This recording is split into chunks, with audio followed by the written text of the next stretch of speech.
This is please be seated. This is the first time we've been at the new and improved Rose Garden, and people are loving it. They're loving it like they've not loved a lot of things. We have the Presidential Walk of Fame, which you just saw, and it just opened, and we wanted to get it open for this occasion. We were hoping we were able to get outside, and the weather allowed us to. It was supposed to be a terrible rainy day. I was telling Erica, and God was watching, and he didn't want that for Charlie. He just didn't want that. So it's really beautiful. It couldn't be more beautiful. Today we're here to honor and remember a fearless warrior for liberty, beloved leader who galvanized the next generation like nobody I've ever seen before, and an American patriot of the deepest conviction, the finest quality and the highest caliber, the late, great Charlie Kirk.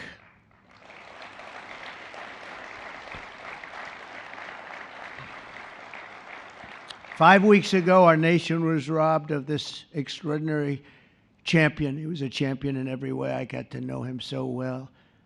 He didn't like losing, and he was able to fight people that were enemies, and he didn't necessarily love those enemies so much. You know, I heard he loved his enemies, and I said, wait a minute, is that the same Charlie that I know? I'm not sure, but I didn't want to get into it. But it was a horrible, heinous, demonic act of murder.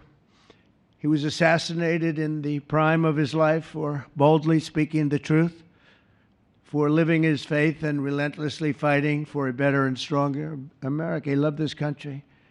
And that's why this afternoon it's my privilege to posthumously award Charles James Kirk, our nation's highest civilian honor, the Presidential Medal of Freedom. Thank you.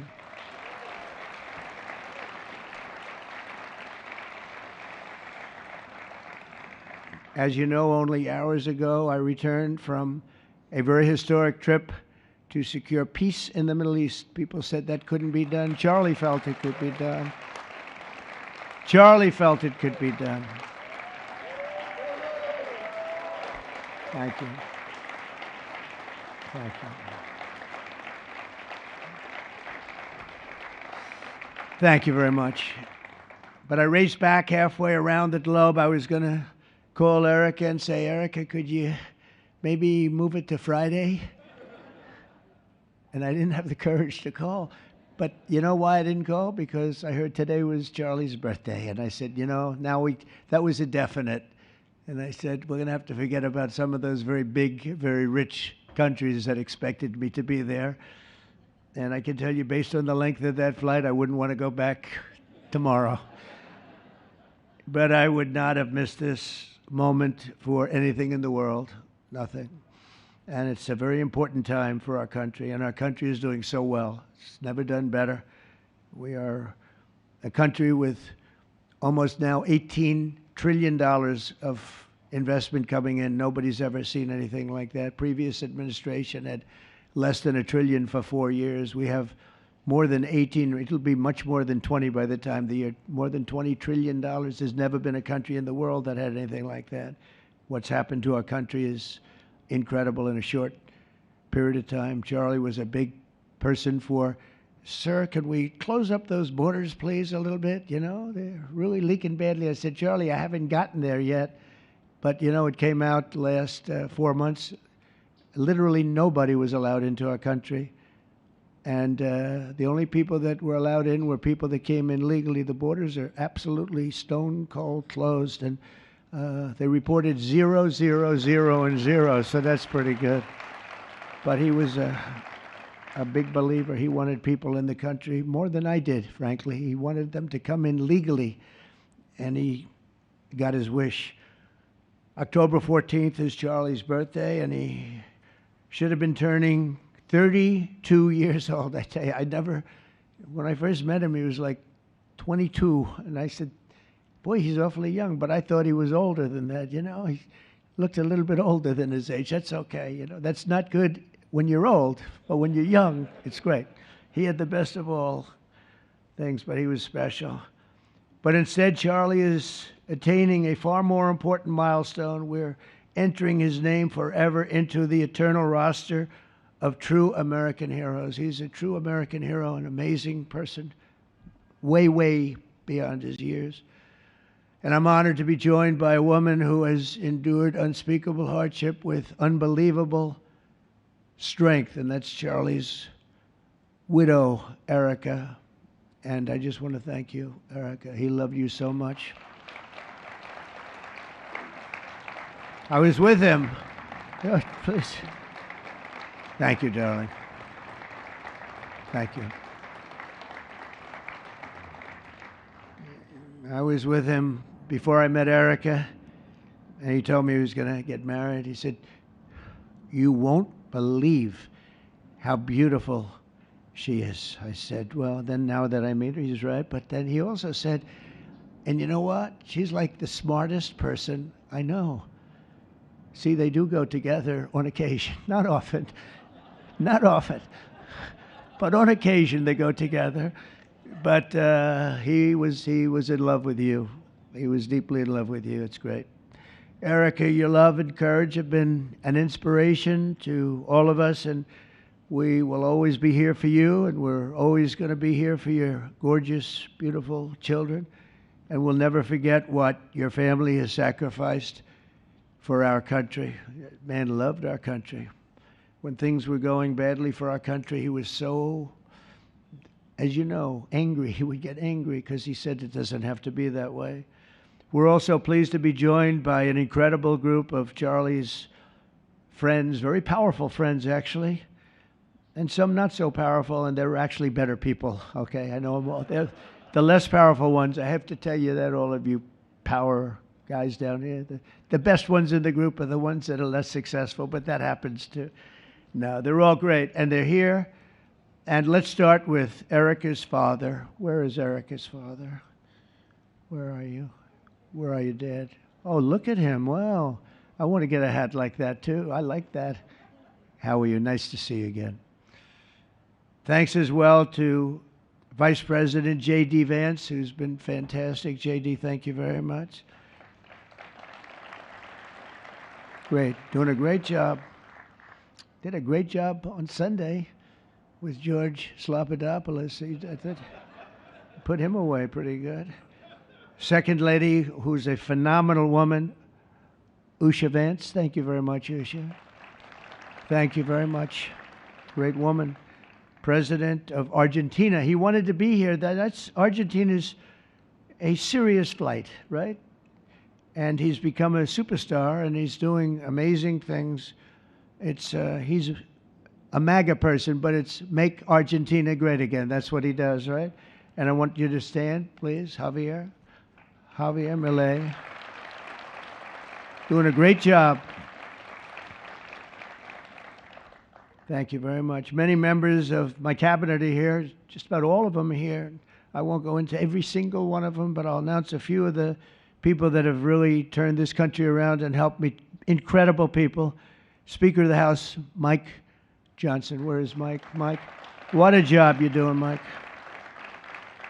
What a job you're doing. And I watched you this morning, and you're in there trying to say, look, just let the country open. Everything will be fine. We're dealing with some radical left lunatics. And I would just wish Charlie was here to fight us. I think the fight would have been over already. He would have had a march on the Capitol by people whose average age is about 21, because there's nobody that had that relationship with young people. Right, Mike? So thank you, Mike, for being here. House Majority Leader Steve Scalise. Steve, thank you very much. A brave guy and a friend. House Majority Whip, another terrific man, Tom Emmer. Thank you, Tom. Senate Majority Whip, John Barrasso. John, thank you very much. You have all these senators. I'm going to get in trouble. I'm not going to read all their names. I'll be reading all day. We'll be talking about Charlie in about 45 minutes from now. We can't do that. So all of the senators, there's so many of you, thank you very much. I do want to thank Senator Thune for doing a terrific job. He's really been leading properly. Do you agree, Mike? The team, the two of these guys have been fantastic. So to Senator Thune, I want to thank you very much. Incredible job. I watched him this morning, and he was out there pounding them this morning on television, too. And John Barrasso, thank you for the work you've done, and congratulations on your success. But I want to thank you all and all of the Congress people that are here. And I see we have our Attorney General here, and you are doing a fantastic job. Thank you very much, Pam. Thank you. Thank you very much. We have everybody. Wow, that's incredible. Okay, I'm not going to do any more. I'm going to be here too long. But I just want to thank you. Have given him such support, but he always gave you such support. That's why you're here. And very unusual. Charles James Kirk was a visionary and one of the greatest figures of his generation. He was truly an amazing figure. And growing leaps and bounds, he knew that the fight to preserve our heritage is waged not only on the battlefield and in the halls of power, of which we have tremendous power here, including the head of a place called war. We call it now war. We had defense. We had our Secretary of Defense. Now we have a Secretary of War. And somehow I think it's more emblematic, and hopefully we'll never have to use war, but the fact that we're ready is very good. Peace through strength is very important, but also in the hearts of our nation's youth. That's where Charlie rode strongest. At age 18, that insight inspired Charlie to found the organization that ultimately touched the lives of millions and millions of people, and so many young people that nobody's ever seen anything like it, frankly. Turning Point USA. It's amazing, and it's actually bigger now. It's become bigger in the last few weeks than Charlie ever thought. I think his end vision in many years from now would have been just a fraction of what it turned out to be in a couple of weeks, right? It's amazing. With hard work and joyful spirit and endless enthusiasm and determination. And he did have great enthusiasm. You know, I always say you need enthusiasm to be successful. Enthusiasm. Charlie grew Turning Point into the largest conservative youth organization in the entire country. He forged a personal bond with countless young conservatives. He fought for free speech, religious liberty, strong borders, and a very strong and proud America. In everything he did, he put America first. He really put America first. And ultimately, Charlie became more than a leader of an important organization. He became the leader of historic movements all over the country. There were movements, individual movements, one movement, but it was historic. Everything he did was historic, and a true evangelist for the cause of freedom and the word of Almighty God. God was very important to Charlie. He would say, you know, if you don't have religion, you're not going to have a strong country. It's true. He was so wise beyond his years. You know, I talk to him sometimes and say, this guy is like a young guy. He was really a wise man. From the time Charlie worked on my presidential campaign in 2016, and he was there right from the beginning. He liked me. I don't know. I have no idea why. What the hell was he thinking? He said, you're going to win, sir. I said, you know, I'm running against 17 senators and a lot of tough people and governors. We have all these people. And he said, no, you're going to win, sir. He said, not going to be close. And he made it happen. He helped make it happen, I'll tell you that. Without him, who knows what would be. Maybe you'd have Kamala standing here today. That would not be good. I will tell you, Javier, you don't know who Kamala is. Promise, it would not be good. You agree with that, Howard? He also mobilized countless citizens to go vote. It's called Go Vote. Very simple. And with his help in 2024, we won more young people than any Republican by far in the history of our country. And we won the popular vote. We won all of them. Remember, they said, oh, well, if Trump could win 4, that would be nice. I win 7 by a lot, by a landslide. But the popular vote was massive. And we won the Electoral College. Remember, this would be very hard. I'd say 270. Well, we got 312 to 226. And then we won something called districts and councils and different things. But in one case, we won 2,750 to 525. That's the one where you see the map is almost entirely red, except they have a little blue line on one side and a little blue line, meaning New York and Los Angeles. I have a feeling that if the vote were 100%, we would have won that too. You want to know the truth. But he knew, and he knew very well, and he also understood honesty, and he was always concerned with honesty. We can lose as if the cheating gets so bad, and that's where we came up with a little phrase, too big to rig. We said, go out and vote. Just go out and vote. And we had that. Remember, we used to say that all the time because people would say, oh, they're going to win. We don't have to vote. Let's go to a movie. We'll come home and watch later. And he wasn't about that. So we come up to, together, we came up with that phrase, we got to make it too big. I never made a speech where I didn't say at the end, now look, the polls are showing good. Don't believe the polls. He said, we're going to make it, Susie, right? Too big to rig. So if you think we're going to win by a lot, doesn't matter. Pretend we're losing. You got to go out and vote. They voted. And at 9:02, the whole thing was over, right? 9:02. Remember they said, oh, this could go a few days. Well, it went a few minutes. 9:02. And he knew that. And I felt it, but he knew it. He knew it. I think he knew it more than anybody. But Charlie never missed an opportunity to remind us of the Judeo-Christian principles of our nation's founding or to share his deep Christian faith. In his final moments, Charlie testified to the greatness of America and to the glory of our Savior, with whom he now rests in heaven. And he is going to make heaven. I said, I'm not sure I can make it, but he's going to make it. He's there. He's looking down on us right now. It's so incredible. Look at this, how this turned out. This was supposed to be so dark and cloudy. Not dark and cloudy, is it? Look at that, how beautiful that is. There's no artist that can capture it as beautiful as it is today. Wow, it's amazing. As I said, on the day that he was assassinated, Charlie Kirk was a martyr for truth and for freedom. And from Socrates to think, and to St. Peter, from Abraham Lincoln to Martin Luther King, those who change history the most, and he really did, have always risked their lives for causes they were put on earth to defend. He was put on earth to do exactly what he was doing. He didn't want to waste time. He would have been a top student at any college in the country. I know the college as well. He's smarter than the guys there. He was so smart.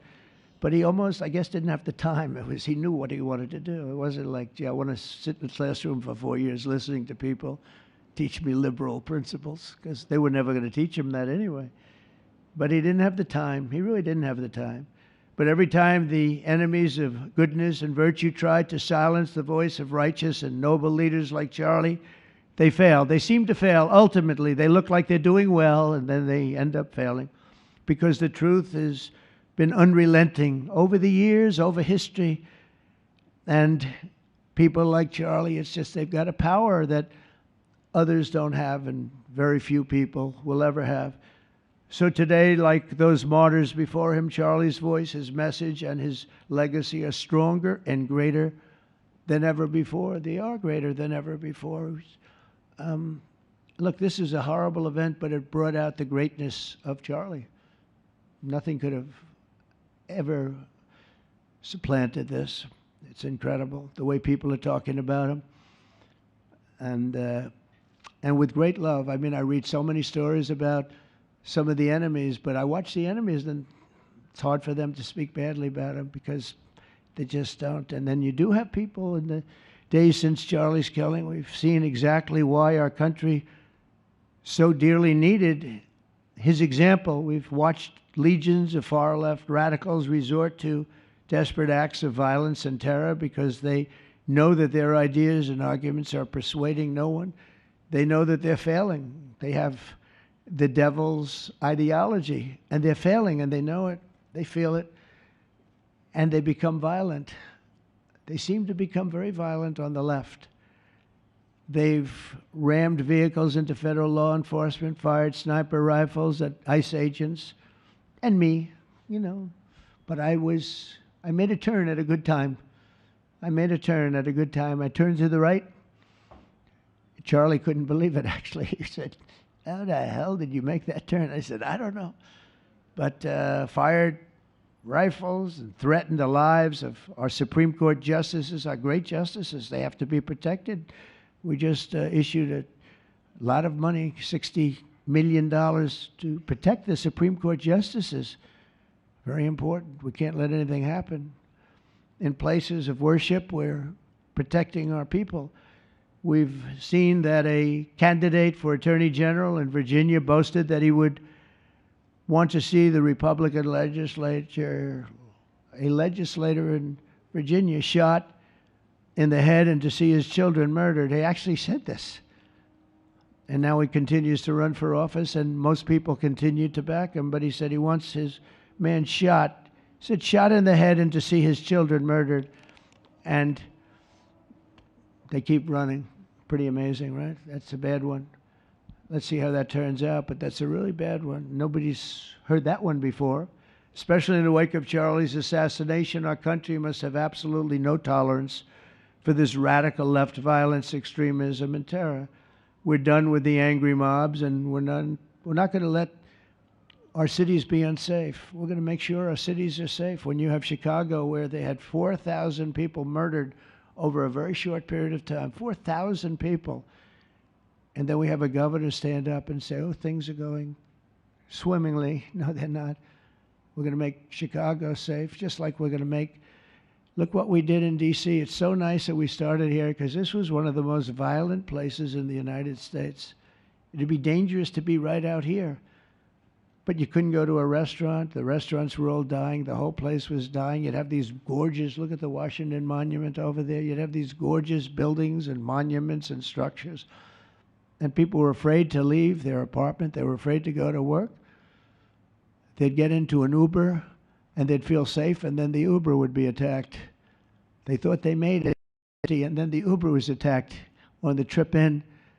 But we've done a great job, and now it's considered a totally safe city. We haven't had problems. It took us 12 days to make it great. We took out, Pam, 1,700 hard criminals, career criminals in many cases, but these are hardened criminals. Many of them came in through the Biden open borders. We brought them back to the countries. And a couple were so violent that we put them in jail. We don't want to take a chance that they could get back in, because no matter how good we do, somebody can sneak in. They were so violent and so bad. One arrested 28 times. Every time he left prison, he'd get into a violent incident. 28 times. And we put him away for a long time. But we're done with the angry mobs. We're done with it. This is such an unbelievable place right now. You take a look where you can walk down the middle of the street with your wife or your husband. Your children can walk. They can walk alone. It doesn't matter. They can walk anywhere in Washington, and they're safe now.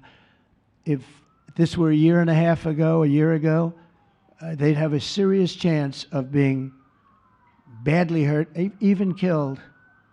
They'd come in from Indiana, they'd come in from Iowa, they'd come from Florida to see their nation's capital, and somebody would have to call the parents, I'm sorry, but your son or your daughter's been killed. Not anymore. You hear those sirens going off? That's good. That's a good sound. That means they either got the bad guy or they're going to stop the bad guy. You didn't hear that sound because nobody wanted to do anything. Nobody, listen to the beauty of that sound. Seriously. And that's the real deal sirens. They're not politically correct sirens. You hear them, they're about 3 miles away. That's great. What a beautiful sound. They're stopping crime. That's what they're doing. So we're done with the voices of fools. They're fools. And death threats, and we're going to make our cities safe. And I thought it was Charlie's, one of his biggest dreams was that he couldn't believe it. Chicago's going to be a great city again. We've already, we sent people in there 6 months ago, and this governor said, well, crime is down. Yeah, that's because we had the FBI in there for 6 months, just preparing it for the bigger surge. And they've done a great job, the cash and the FBI. They've done a great job, and they love doing it, They love being able to do it. They were restricted from doing it. They couldn't do anything. And now they're totally unrestricted. All they have to do is stop crime, and they're doing it. By the way, Memphis, as you know, you heard they went in about a week ago, one of the most dangerous places in the country, really in the world. It's not just the country. They have very few cities that would compare to some of these cities. You go to Afghanistan, you say, oh, that's unsafe. Well, the crime numbers are much better than the crime numbers in places that we have. So Memphis, I understand, is doing unbelievably in 1 week. It's like a different place. And this took 12 days, and then after that, we just perfected it. But after 12 days, we had good safety here. After 1 month, it's like, it's really amazing. And by the way, restaurants are booming. Restaurants are opening up. The big problem we have, you can't get into a restaurant in D.C. anymore. So they're opening up. It's a beautiful thing to see. It's called safety. It's called law enforcement and letting them do their job. And that's why I said last month that I have directed the Attorney General and the Department of Homeland Security to confront the very real threat of left-wing terrorism in our country. It's a real threat. Not when you confront it, it's not, because they're not brave people. In fact, they're cowards.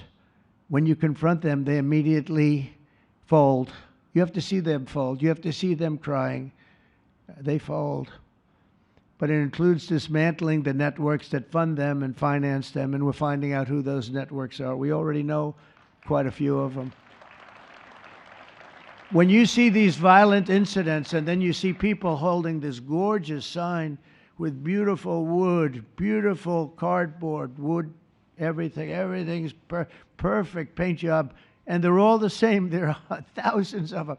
You know that they weren't made in the basement out of love. They were made by anarchists, and in some cases wealthy. I'll probably find some of my nice friends that are up there being so nice to me, especially lately. They're being very nice.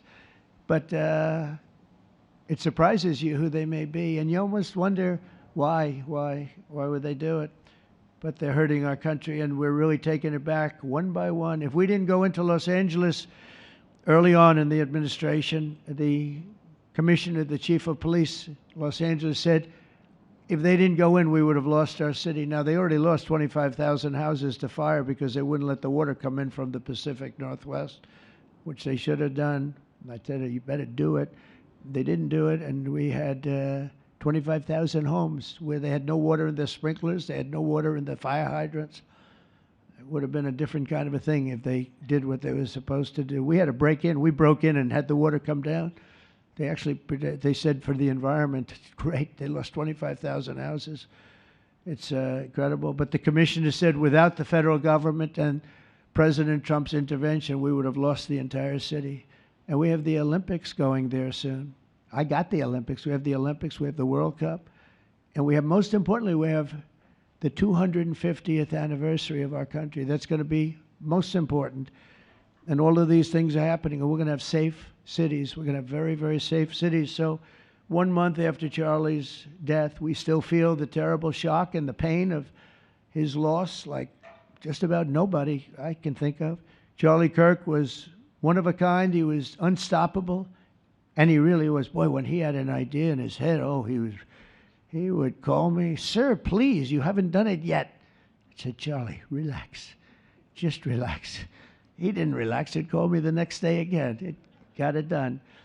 But he was like indomitable and always will be. He's really irreplaceable. Nobody going to replace him. But they're going to do great. But you can't replace that kind of person and that kind of talent, frankly. The word talent is an important word, but that kind of talent. So we hold his memory in our hearts forever. Every single day of this administration, we will continue to carry out the mission for which he lived, and he really did. He lived for this country. He lived for his wife and his family, but he lived for this country too. In Charlie's honor, we will continue like we have been to fight, fight, fight, and to win, win, win. We're going to win so much.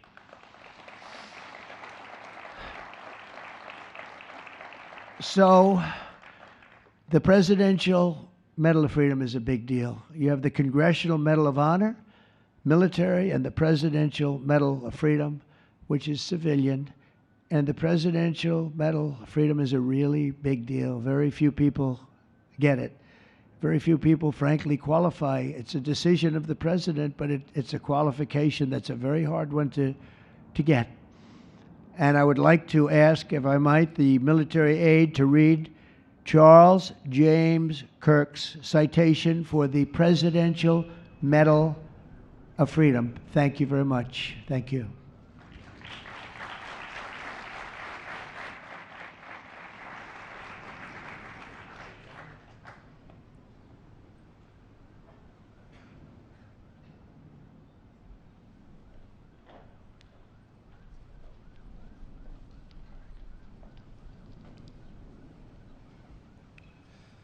The Presidential Medal of Freedom is awarded to Charles James Kirk.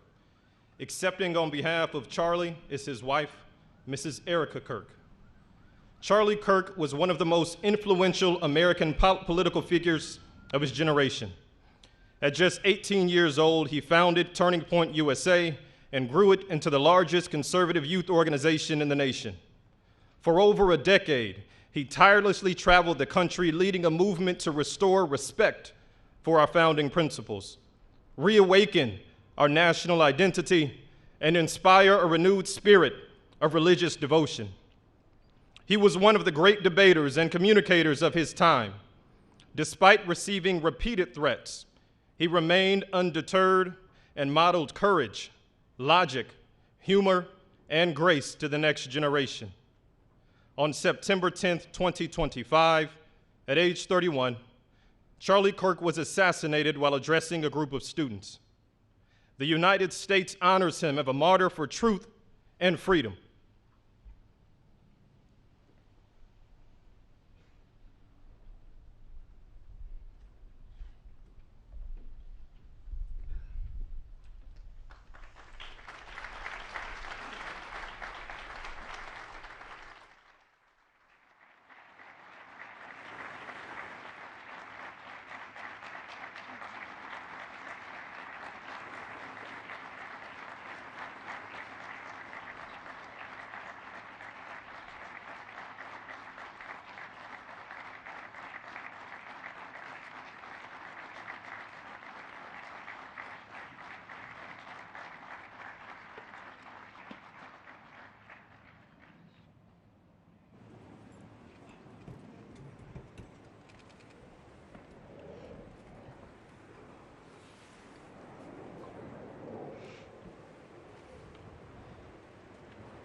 Thank you, Mr. President, for honoring my husband in such a profound and meaningful way. And thank you for making this event a priority amid the peace process in the Middle East. Thank you.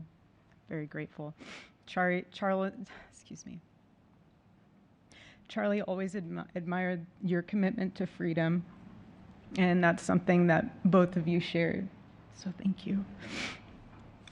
Your support of our family and the work that Charlie devoted his life to will be something I cherish forever, so thank you. To our gracious First Lady in her office for making this event possible, thank you as well.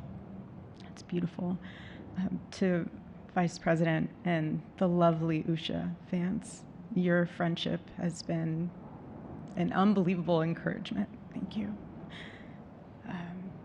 And to all our friends and family that are here and watching from all around the world, thank you for loving us. Thank you for praying for us and for believing in what Charlie believed in. And to our Turning Point USA staff and the Charlie Kirk Show staff, we love you more than you could ever know. And to the Turning Point USA chapters that are watching all across America right now, you are the heartbeat of this future and of this movement. Everything that Charlie built, you guys are the legacy holders of that. You are living proof that his mission did not die with him. It lives through you. And Charlie always said the next generation will decide whether freedom endures. And because of you, I know that freedom will endure. It will. And today we're gathered not only to celebrate Charlie's birthday, but to honor a truth that he gave his entire life to defend, and that's freedom. The very existence of the Presidential Medal of Freedom reminds us that the national interest of the United States has always been freedom. Our founders etched it into the preamble of our Constitution, and those words are not relics on parchment. They are a living covenant. The blessings of liberty are not man's invention, they are God's endowment. Charlie lived for those blessings, not as abstract words, but as sacred promises.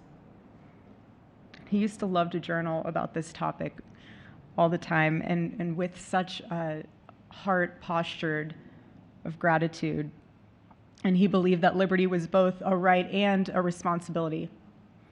And he used to say, freedom is the ability to do what is right without fear. And that's how he lived. He was free from fear. He was free from compromise, free from anything that could enslave his soul. His name, Charles, literally means free man. And that's exactly who my husband was. He was a free man. And from the time I met him, sitting across from him, being interviewed on politics and philosophy and theology, anything that Charlie loved, any topic he loved, and I just saw the fire in his soul, and there was this divine restlessness within him that came from knowing God placed him on this earth to protect something very, very sacred for all of us. And he never stopped fighting for people to experience freedom. He didn't. Charlie often said that without God, freedom becomes chaos. And he believed liberty could only survive when anchored to truth. And I remember in one of his speeches, he told the audience that the opposite of liberty isn't law. He said it's captivity. And that the freest people in the world are those whose hearts belong to Christ. But what's so powerful is that Charlie had the ability to communicate so brilliantly across all generations. And he reminded us that in a world that tells us freedom is doing whatever you want to do, the real freedom is the power to live freely and to do what is right. And in one of his journal entries, he wrote that he wanted everyone to know that you can't have liberty without moral responsibility. Freedom divorced from faith eventually just destroys itself. And what's so fascinating about all of this is looking back these past 12 years of Turning Point USA and his mission, there's almost this veil of sacredness. Because what I realize is that while he was building an organization, he was also building a movement. One that called people back to God, back to truth, and a movement that was filled with courage. And ironically, for a man who impacted millions, Charlie never desired to be the center of attention. He just wasn't. My husband was not a man of extravagance. He loved simple but deeply meaningful things, truly. He loved his late night walks. He loved buying more books than he could ever read because he felt there was no such thing as a book budget. And he loved being able to read to our kids the same bedtime story on repeat because he knew it was their favorite. But to him, that was special. And he loved to sit in the sun on a Saturday morning with his cup of decaf coffee, and his phone was off because he was honoring the Sabbath. And for him, it was that moment to catch his breath and just be in peace because he was unreachable at the moment. And he preferred quiet birthdays. But that never stopped me from telling him. I told him every single year, I said, baby, I love your birthday. I said, because it's the day that God knew the world couldn't go another day without you.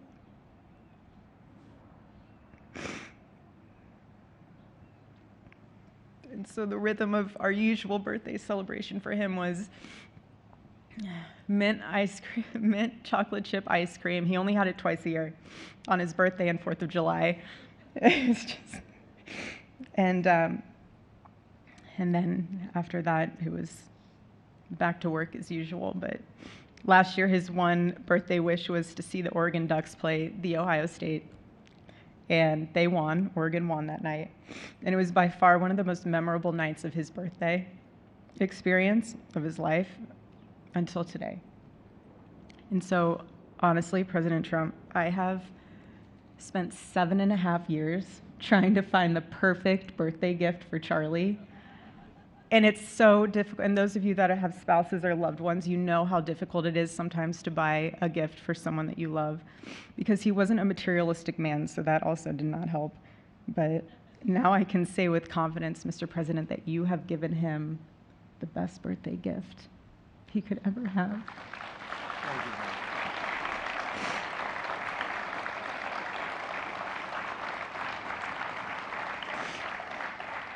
It's such an honor and the recognition of a life lived for defending freedom. And that's what Charlie fought for until his last breath. And it was written across his chest in those final moments on one of his simple t-shirts that always carried a message, and this one bearing a single word, freedom. That was the banner over his life, and that shirt was a declaration. The same declaration he made in every speech, every campus visit, every time he shared the gospel at a church, every sleepless night that he would spend praying for the youth of this nation and planning for the future of our country, and just impressing upon them that when we defend liberty, we defend the soul of our nation. My husband never told anyone what to say. He never did. He never told anyone what to say. He would just encourage them to think. He would encourage them to think outside of the traditional political labels. He would want them to think in a way that was anchored in wisdom and truth. But he would never tell anyone what to say. Charlie wasn't content to simply admire freedom. He wanted to multiply it. He wanted to multiply freedom. He wanted young people to taste it and to understand it and defend it. He wanted them to see that liberty isn't self-indulgence, it's self-governance under God. He wanted them to see that. And every day I'd see him getting ready for work.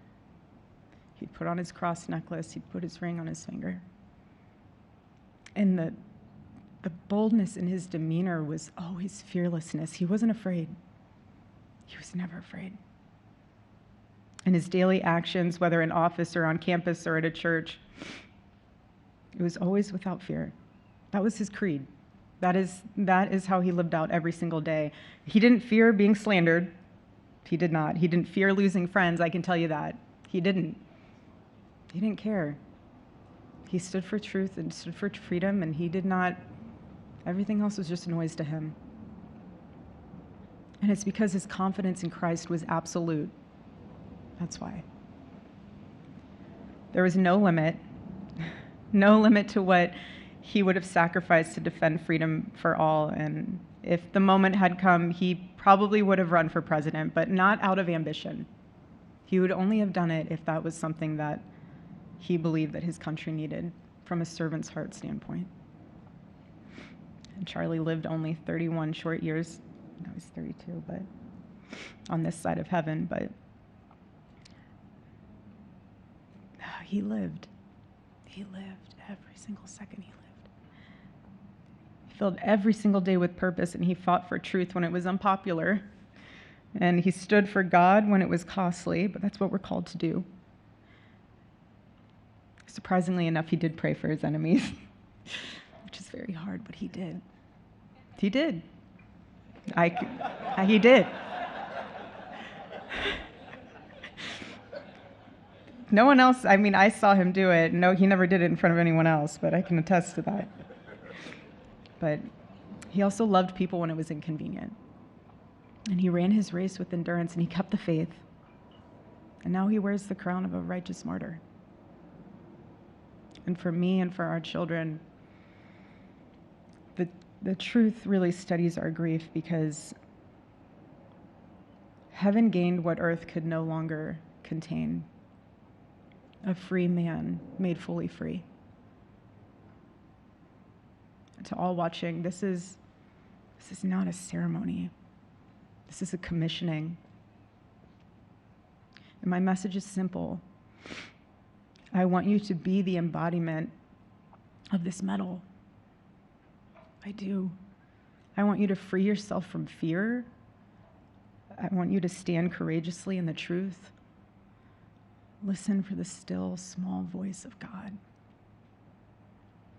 And remember that while freedom is inherited in this country, each of us must be intentional stewards every single day.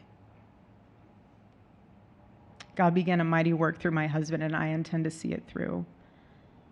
And the torch is in our hands now. It's in mine, it's in yours, it's in all of yours, it's in all the students with Turning Point USA. And before I close, I'll share with you that I asked our daughter what she would like to say to Daddy for his birthday. Excuse me.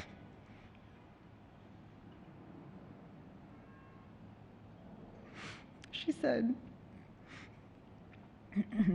"Happy birthday, Daddy. I want to give you a stuffed animal.